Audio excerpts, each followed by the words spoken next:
Masih ingat dengan konten ini? Konten tentang narasi, perang narasi, dan agenda setting.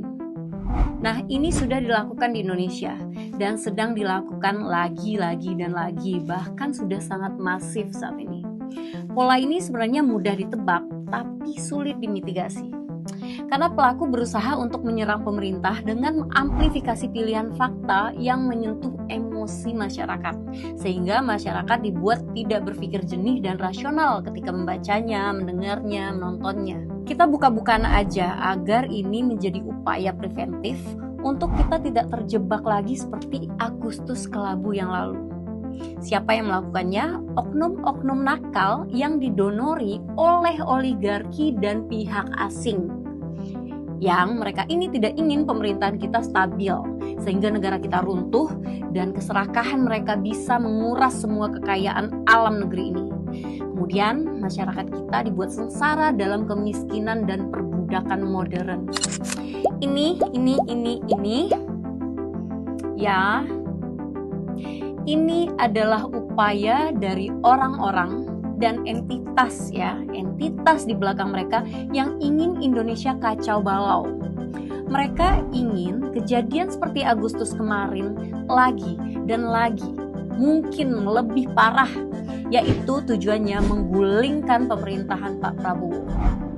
Karena tujuan tersebut belum tercapai sebelumnya, jadi mereka menginginkannya lagi. Mungkin karena banyak kepentingan mereka tidak diakomodir atau terganggu. Kenapa saya bisa berani bilang begitu? Mudah aja, ini bisa dipelajari, bisa dibaca polanya. Bahkan secara akademik ini juga banyak teori yang membahas pola gerakan seperti ini. Kita bedah step by step ya.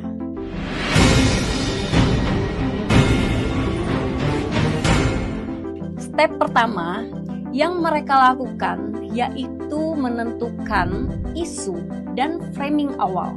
Mereka akan test the water dulu.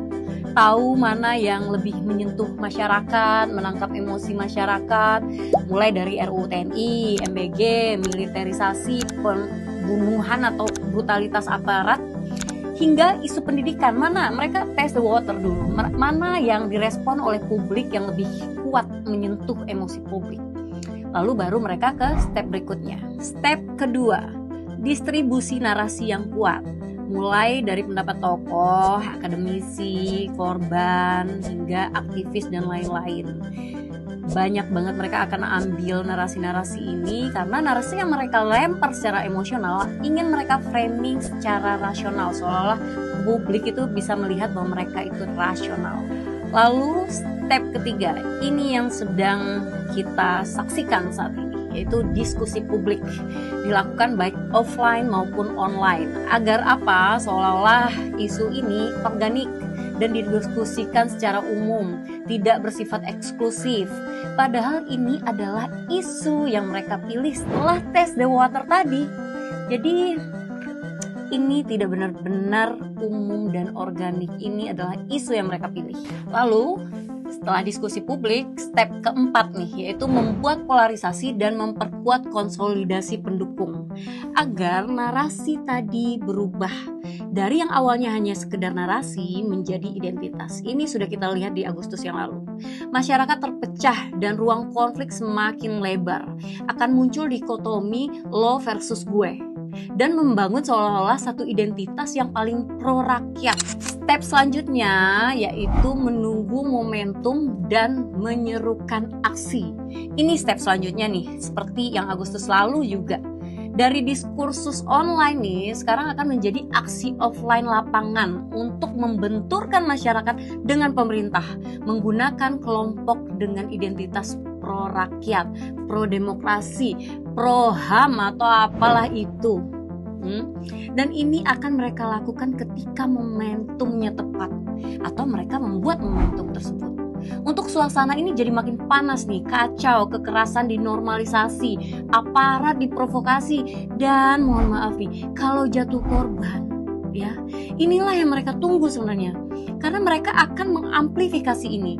Mereka memang sengaja memprovokasi aparat agar ada korban yang bisa membakar emosi masyarakat lagi, menyiramkan minyak ke api yang sudah panas tadi. Dan ini belum selesai. step selanjutnya masih ada.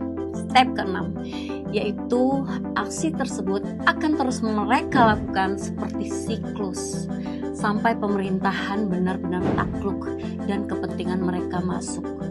Ini bukan pola baru, hal ini bukan asumsi. Ini bisa dipelajari dalam teori-teori konflik, teori kekerasan politik, dan lainnya. Oke? Konten ini dibuat agar masyarakat sadar, terutama anak muda, bahwa mungkin niat Anda baik, tapi Anda mungkin tidak tahu yang menggerakkan Anda, yang menggerakkan aksi Anda itu tidak berhati luhur. Cek kembali, kritis kepada narasi apa yang dilemparkan kepada kalian. Stay safe, stay smart.